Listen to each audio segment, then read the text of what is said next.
If the knitting police should ever show up at my door someday to repossess all of my worldly knitting possessions, these 5 I'm going to share with you today would have to be deftly pried from my cold, lifeless fingers. And I'm going to include one that I would freely give away because I consider it to be a complete waste of my money.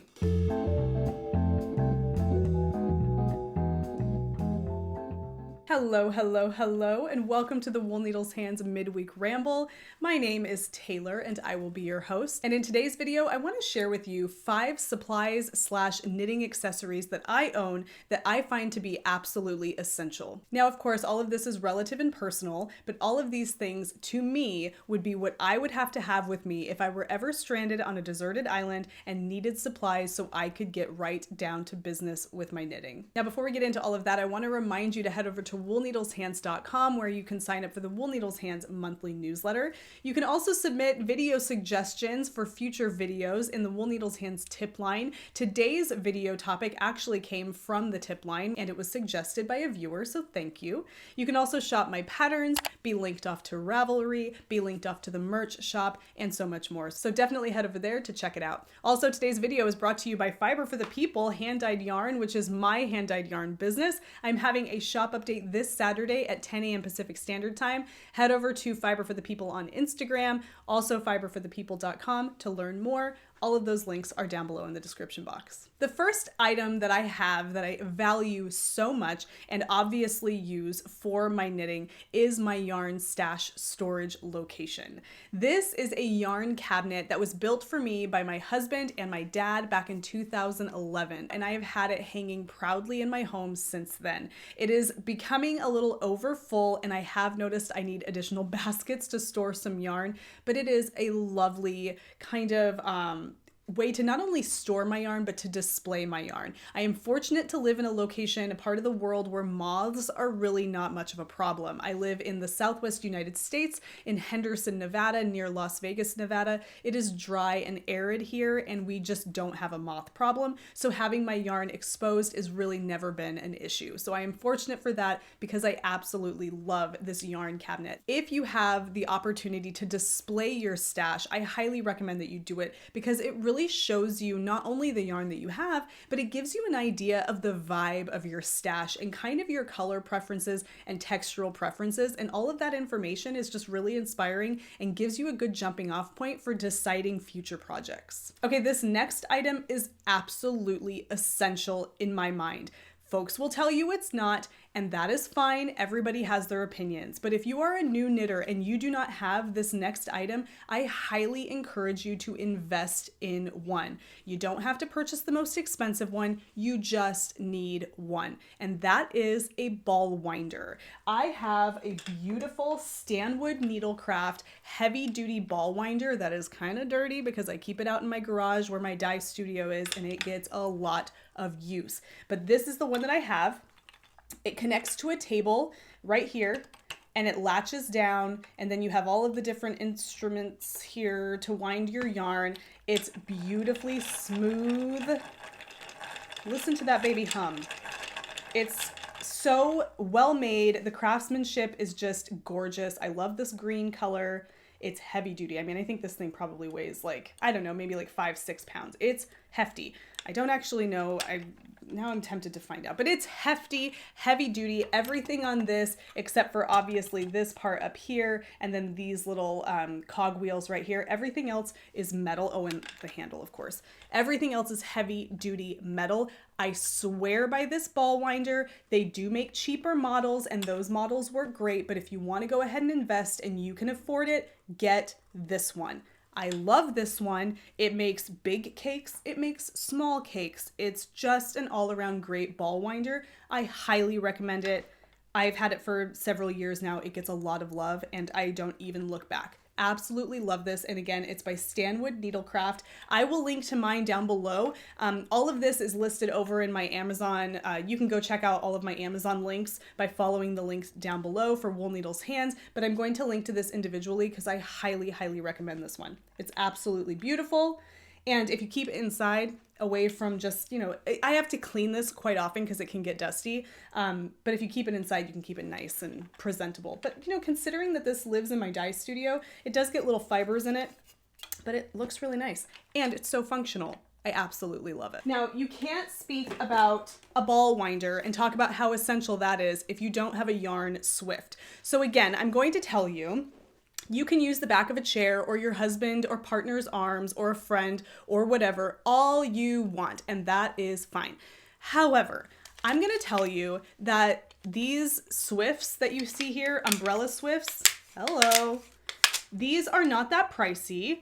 In the grand scheme of things, when it comes to how much we spend on yarn that we tend not to use, you can afford to buy a swift. So maybe just hold off on purchasing a few skeins of yarn and go get yourself a decent swift. This one is actually by Knit Picks. I have purchased fancy schmancy yarn swifts in the past by that company, Stanwood Needlecraft, and there's nothing wrong with them. They just tend to be more expensive. And this thing has been a workhorse. Again, it's by Knit Picks. It's not very pricey. I'll link to it down below. It's a great investment. It has lasted me the duration of, so when did I get my Swift for the first time? I want to say I purchased this back in 2009. So there, it's lasted me that long and it's still holding up. I have to make a few adjustments sometimes on like the little spring-loaded features in here, but it works. It's fantastic. I love it. It's absolutely necessary. The way that this works is that you put your yarn over the umbrella portion here. When it comes in a skein, you have a big hoop of yarn. You open this up, it holds all of your yarn around this, and it allows you to pull a strand and have it spin freely from the swift right into the ball winder that I have back here, creating perfect cakes of yarn. So absolutely, absolutely need a swift. This would just have to go with me. Like I said, if they were coming to take away all of my knitting supplies, the Stanwood ball winder and this would have to be pried for my cold, lifeless fingers, because you absolutely have to have one of these. I am so thankful for mine. I would even go so far as to say grabbing 2 of them, because sometimes that comes in handy. I did have 2 for a while. I gave the second to my mom, and I'm fine with just the one, but it is kind of nice to have a second one, especially if you can afford to, purchase 2. They're really not super expensive, and you don't need to buy the really fancy schmancy ones. They even sell some plastic and metal ones on Amazon that are decent and get the job done, and I'll link to some of those too. But you absolutely have to have a swift. It doesn't have to be this swift. It just needs to be a swift. And in order to make that possible, you need to have a ball winder. So, and yeah, you could, again, wind your balls by hand. That's fine. But trust me, you can thank me later. Okay, this next is kind of like I'm just going to show you a big mess of knitting needles, because I absolutely have to have knitting needles to make this craft happen. And this is my collection of knitting needles. Now, you can look at this and think that this is an absolute monstrosity, and perhaps it is. It's like some kind of weird torture experiment, like wind chime. But this is my knitting needle collection. Now, I do own a set of interchangeable needles, and I'm not sharing that with you today. And it's not because I don't like them. I do like having them. They are a Xiaogu set of interchangeable needles. However, this is the collection of needles that I have accumulated over the years, and these are the ones I go to time and time again. I feel like having the interchangeable needles is a nicety.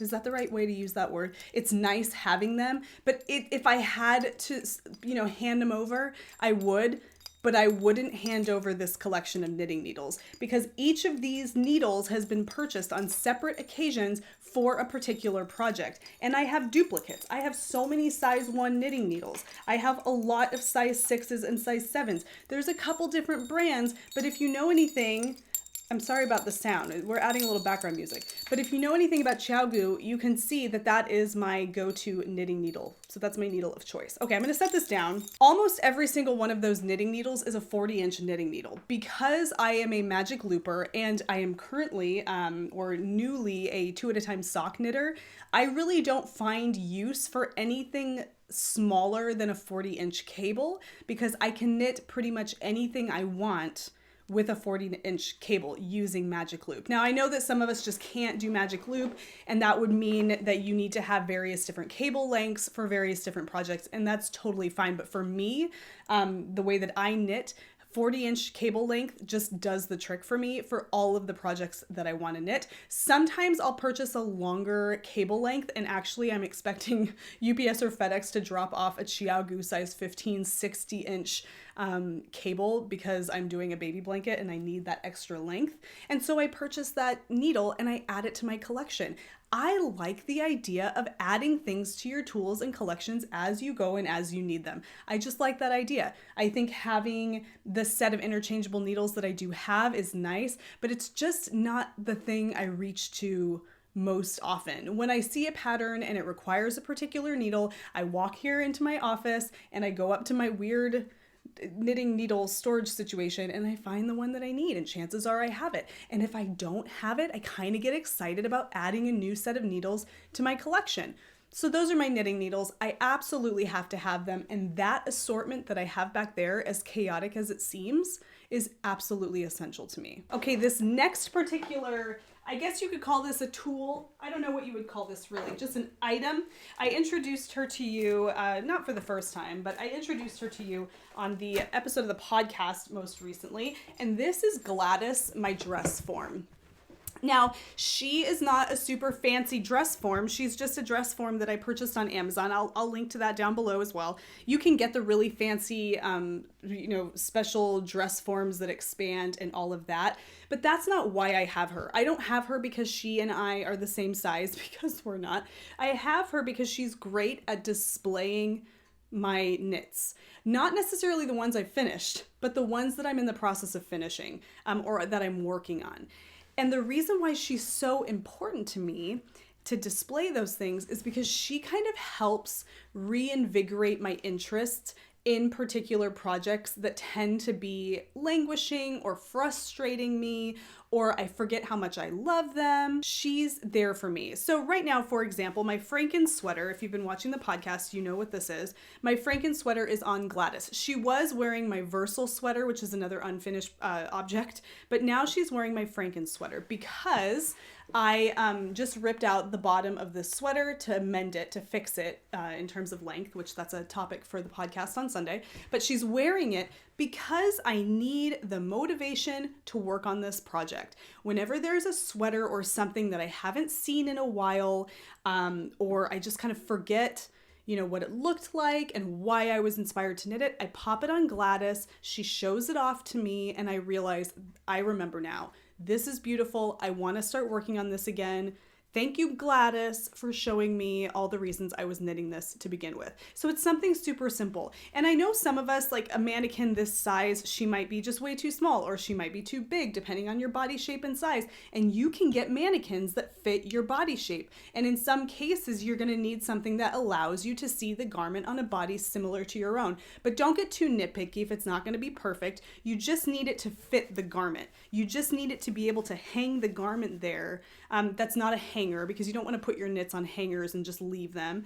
You want it to be able to just hold that garment so that you can look at it and imagine yourself wearing it, or just so you can look at it and see it. Because we so often tuck our knits away in baskets and project bags and they just sit hidden and we don't really know, we forget about them. Out of sight, out of mind. This is just a really great way to keep it in sight, in mind, and allow me to remember all the reasons I started working on this project in the first place. And for those of you that are wondering, I am absolutely super motivated to finish my Franken sweater. But again, that's a topic for the podcast on Sunday. But this is Gladys, and I love her and value her so much. Okay, now as promised, I want to share with you something I purchased 2 years ago. I want to say maybe a year and a half ago. 2 years ago. I was super excited to purchase it. I thought it was going to be a game changer. I do offer ball winding or cake winding service in my yarn shop, and so I thought this was just going to make my life so much easier. I broke the bank to purchase this particular item, and you guys, I regret it. Buyer's remorse doesn't really even come close to how I feel about this particular item. Now, I'm not going to do an entire product review for this. Well, it'll be enough. Trust me. Like, if you're on the fence about this particular item I'm going to share with you, I think this will be enough to provide you the review that you need. Now, I did an entire unboxing video when I purchased this. I'll link to it here so you can, like down below in the description box, so you can go back and watch me unbox this for the first time. I even showed me using it for the first time. and just know that that particular video where it shows me using it did not go as smoothly as that video would suggest. So just bear that in mind. This is, without further ado, the Ashford E-Ball Winder. Now, the reason this is just hanging like this is because they suggest that you remove it from the turning this portion right here so it doesn't overstretch over time. So I always just kind of remove it so it stays elastic. But this is by Ashford, New Zealand. There's the logo there. It is an electric ball winder. This guy clocks in at a hefty $550. $550. That is a lot of money. Now, if this ball winder were to wind every skein of yarn into a beautiful cake that was just seamless, no yarn, what do they call that? Like yarn vomit or like cake, you know what I'm talking about, all that stuff that comes out of the middle of a cake every single time without fail, $550 over the course of however many years, fine. It's an investment for a product that does what it's supposed to do. But I'm going to tell you now, it doesn't. More often than not, I have to recake the yarn that this thing attempts to cake on my Stanwood Needlecraft manual ball winder. Now, I have two functioning hands and arms. I don't have any kind of a handicap that would make it hard for me to do that by hand. This particular item could make winding a skein of yarn into a cake doable for somebody who doesn't have that kind of like functioning arm movement. But I guess I don't really know who that person is that is going to be using that tonight. I don't know, whatever. But if you need something like this because you can't crank a ball winder, then here, this is for you if you're willing to spend $550 for it. But I regret this purchase so much because the only yarn you can get it to do anything decent with in terms of cake is mohair. Because once you get mohair going in a cake, it just goes in a cake and it's fine because it sticks together and it's there. Something really sticky like a Norwegian wool yarn or maybe like a Lopi yarn that has lots of long staples and hairs are going to hold itself in place. I was caking up some Hillesvåg Tinda yarn, which is a Norwegian wool yarn. Rustic as rustic gets, long staple, long hairy yarn. And it even struggled a little bit because the shaft is slippery. So the yarn is going to move around. It doesn't stay in place. It really just is so disappointing. And I'm not even going to go into all of the different details about how this thing works because quite frankly, if you are thinking you want this just to make winding a skein of yarn into a cake a little bit easier, then let me just save you the trouble and the money and tell you no, you just don't. Just get a really nice ball winder that is smooth and kind of almost pleasant to use, even for those skeins of mohair yarn. And not only kind of almost, like it is pleasant to use. It cranks beautifully. Get something like this. If you can, obviously, if you have the physical capability to do it and all of that, fine. This is the way to go. This is a waste of money. And I don't have anything against this company because I know this company makes spinning wheels and I know that they're excellent. And honestly, too, the construction of this thing is beautiful. So this is nothing to say that the construction is lacking and this is just a crummy, shoddy piece of machinery. Not really. There are some design elements here that I think need work. But overall, I think this is too slippery for what it's supposed to be. And I just think that components go together to ultimately do the job that it sets out to do, but it just does it poorly.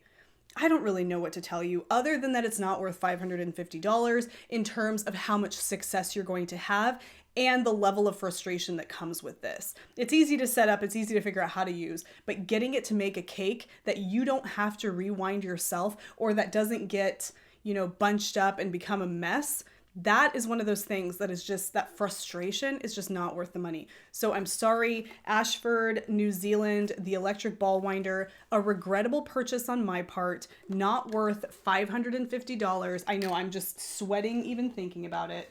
Like what? I can't. Even I don't even want to think of it. I don't even want it here anymore. Okay.